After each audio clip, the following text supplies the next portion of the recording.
Hello everyone, तर आज आहे आपला चिपळूण मधील दिवस दुसरा. मी निघालेली मॉर्निंग वॉकला आणि इथे रिमझिम पाऊस पडायला सुरुवात झाली आहे. पावसामुळे सर्व रस्ते भिजलेत आणि आजूबाजूचा परिसर एकदम थंड आहे, त्यामुळे एकदम शांत आणि खूप छान वाटतंय.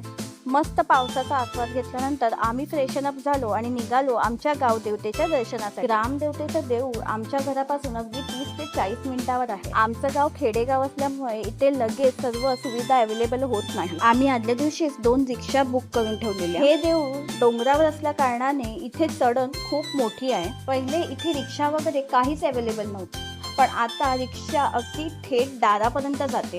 एवढ्या कडक उन्हामध्येही या देवळामध्ये अतिशय थंडावा आणि खूप शांतता होती. आणि देवळाचा परिसर आंब्यांच्या झाडांनी आणि काजूच्या झाडांनी अगदी गजबजलेला होता. हे देऊळ वाघजाई देवीच्या नावाने प्रसिद्ध असले तरी या देवळामध्ये एकूण 8 देवी विराजमान आहेत. असं म्हटलं जातं की या देवीच्या भेटीसाठी रात्री इथे वाघ स्वतः हजेरी लावतो.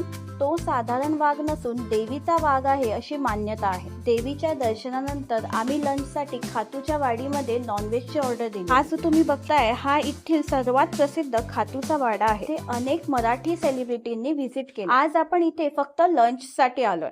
आम्ही हा खातूचा वाडा उद्या आणि परवासाठी बुक केला. तुम्हाला माझ्या नेक्स्ट व्लॉग मध्ये हे पाहायला मिळेल. स्विमिंग पूल, ट्री हाऊस अशा अनेक गोष्टी बघायला मिळतील. आम्ही लंचसाठी पापलेट थाई आणि सुरमई थाई ऑर्डर केली. त्याच्याच बरोबर प्रॉन्स फ्राय पण ऑर्डर केलेली. कोकणातील गोड्या पाण्याची मच्छी म्हणजेच नदीतील मच्छीचा हा माझा पहिलाच एक्सपिरियन्स होता. आम्ही ब्रेकफास्ट मॉर्निंगला 8:30च्या दरम्यान केलेला. त्याच्यानंतर लंच डायरेक्ट 3:30ला करत होतो. मच्छी खूप मोठी, छान, फ्रेश आणि खूप टेस्टी होती. खूप छान फ्राय केली. जेवण झाल्यावर आम्ही घरी रिटर्न आलो आणि असंच गावामध्ये एक छानसा फेरफटका मारला. गावातील बागेमध्ये अननसाचं झाड, पपईचं झाड तसंच चिकूने बहरलेलं झाड पाहिलं. हिरवीगार मोसंबी, कडुलिंब आणि सफेद फुलांचं हे झाड पाहिलं. मला पहिले वाटलं हे फुलझाड आहे, पण हे फुलझाड नसून हे घेवड्याची फुलं आहेत. पुढे चालत गेल्यावर पाहिलं की ही फणसं बघा किती खाली लागली आहेत.